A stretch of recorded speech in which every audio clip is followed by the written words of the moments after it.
Mais putain.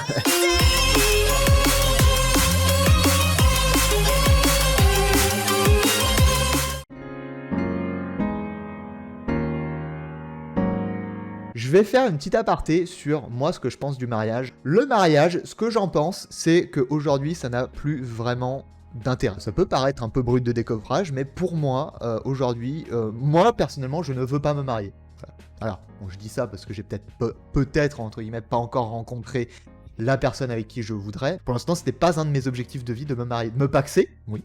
Me paxer, oui, très bien, pourquoi pas, oui. Me marier, non, je ne veux pas me marier. Alors pourquoi? Il y a deux raisons principales à ça. Je trouve que comparé à avant, le mariage, ça servait à quoi? Ça servait à unir des familles, ça servait à servir des intérêts, etc. Et à l'époque de nos parents, ou ce que vous voulez, c'était quand même symbolique d'amour fort. Ça l'est toujours, hein, bien évidemment. Mais le truc, c'est que les relations ont changé. Les relations ont changé, les divorces augmentent de plus en plus, avec tout ce qui est application de rencontres, etc., on se met pas forcément avec des personnes avec qui on se marierait, voilà, les relations sont de plus en plus courtes, hein, on n'est plus à l'époque de nos parents, c'est très rare aujourd'hui de voir une relation qui dure 10, 20, 30, 40 ans. Mais bon, ça c'est à la limite une autre histoire, ça n'empêcherait pas de trouver une âme sœur, et ça n'empêcherait pas de trouver une personne avec qui on voudrait finir notre vie.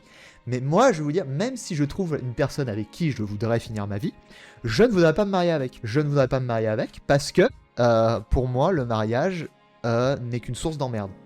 L'intérêt du mariage, c'est pour les enfants? Non, pas vraiment. Aujourd'hui, non. Aujourd'hui, plus vraiment. Pareil, avant, on se mariait parce que c'était l'étape nécessaire avant de faire des enfants. Aujourd'hui, rien ne te l'interdit. Donc moi, je ne veux pas me marier parce que pour moi, comme je disais, le mariage est une source d'emmerde. Voilà. En fait, ça ne t'apporte rien. Le mariage ne t'apporte rien de bon à part une journée. En gros, le mariage, avant, c'est une tannée à organiser. Tu te fous un stress pour le traiteur, l'endroit, les invités, le DJ, l'ambiance, les tables, tout ça. Tu te fais chier pendant des semaines, voire des mois, voire même des années, à organiser une seule journée, voire deux, qui seront potentiellement magnifiques. Et encore, ça c'est déjà vu des mariages où en fait t'as tellement stressé que tu profites même pas. Et ensuite, à quoi ça sert? Le jour où ça se passe mal, votre couple. Le jour où votre couple se passe mal, ça peut arriver. Ça arrive à de très nombreuses personnes. Hein. C'est un couple sur deux, je crois, qui divorce. Demain, vous voulez vous séparer, vous voulez divorcer. Vous en avez pour beaucoup plus de temps à divorcer qu'à organiser votre mariage. Il y a énormément de divorces qui mettent 2, 3, 4, 5 ans à se faire. C'est une véritable tannée de divorcer. C'est une tannée au niveau administratif et au niveau des coûts, des frais de notaire, etc. C'est immensément cher. Si tu anticipes un minimum et que tu te dis, au cas où, on le souhaite pas, bien évidemment, mais si demain ton mariage ça se passe mal, en fait, ton contrat de mariage ou ce que vous voulez ne t'apportera rien. Ça sert à rien. Tu ne seras que perdant dans le mariage. C'est une très belle preuve d'amour, mais pour moi, si t'aimes vraiment la personne, t'en as pas besoin. Et pour moi, c'est beaucoup trop idéalisé. Aujourd'hui, le mariage, c'est beaucoup trop idéalisé. Ça, c'est mis sur un piédestal, alors qu'en vrai, c'est une belle journée, certes, mais ça sert pas vraiment à grand chose derrière. Pourquoi se marier? Juste se paxer. Demain ça marche plus, le pax c'est enlevé comme ça, et c'est terminé en fait. Tu gardes tes affaires, tout se termine entre guillemets le plus rapidement possible. Pour moi, c'est la valeur d'une relation, c'est la valeur que tu y portes. C'est pas la valeur d'un événement. C'est une belle preuve d'amour, mais derrière, après, une fois que c'est terminé, il n'y a aucun avantage en fait. Aujourd'hui, avec le Pax ou ce genre de choses, t'as aucun avantage à être marié aujourd'hui. Mais bon, après, voilà, qui suis-je pour juger? Si vous voulez vous marier, mariez-vous, il n'y a absolument aucun problème. Mais par contre, ce qui m'énerve le plus, c'est que ça soit une pression. En fait, là, on va voir, il y a un témoignage d'une personne qui se fait mettre la pression par sa copine pour que le mec fasse sa demande. Ouais, mais tout le monde ne pense pas comme ça, ta vision des choses est très récente, je dirais. Il y a encore trop de personnes conservatives qui pensent il y a 60 ans. Ah non, mais moi je parle de ma génération, hein. Ah non, mais je suis bien d'accord, hein. Mais je parle de ma génération. Oui, c'est pas une histoire de je suis un jeune de 18 ans qui dit ah ouais, non, mais le mariage c'est de la merde. Non, j'ai 26 ans, c'est quelque chose sur laquelle j'ai beaucoup réfléchi. Je commence à être en âge quand même il y a des gens qui se marient avant moi, hein, avant 26 ans. À voir le jour où je rencontre vraiment la personne avec qui je voudrais faire quelque chose de très sérieux sur le très long terme. Mais même là, donnez-moi un réel avantage du mariage. Qu'est-ce que vous trouvez comme avantage de se marier? À part prouver votre amour.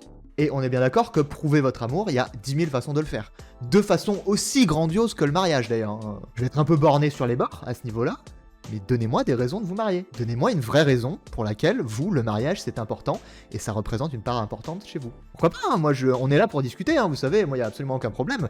Vous avez tout à fait le droit de pas être d'accord avec moi. Donc voilà, donc bon, ouais, le mariage, je suis d'accord sur le côté symbolique, mais derrière, si tu divorces, en fait, bah, c'est que des emmerdes. C'est que des emmerdes et globalement dans ta vie, ça t'apporte rien. Dans ta vie au quotidien, ça t'apporte rien. Pas plus que le pack. C'est mon avis, vous avez tout à fait le droit de pas être d'accord, on est là pour aussi discuter. Et bah si, ça t'apporte, mais ça dépend de ce que ça représente pour toi et ta compagne. Non mais je suis d'accord, ça je suis d'accord. Moi je crois que le mariage est important pour sceller les liens entre les gens. Pour moi, ça représente beaucoup, mais je respecte les opinions. Et je respecte tout à fait ton opinion. Je la comprends complètement. Franchement, vraiment, je la comprends complètement. Mais en fait, c'est trop d'emmerde pour pas assez de récompense, je trouve. En fait, il y aurait ce symbolique, mais il y aurait pas toutes les emmerdes que ça t'apporte derrière, quand tu veux. Ouais, pas de problème. Mais c'est trop d'emmerdes, en fait, pour moi. Encore à voir le jour où je trouverai peut-être mon âme sœur. Je pense trop aux emmerdes. Ah, mais c'est mon métier. C'est mon métier de penser aux emmerdes, et ça influe sur ma vie. Je le sais, hein, j'en suis conscient.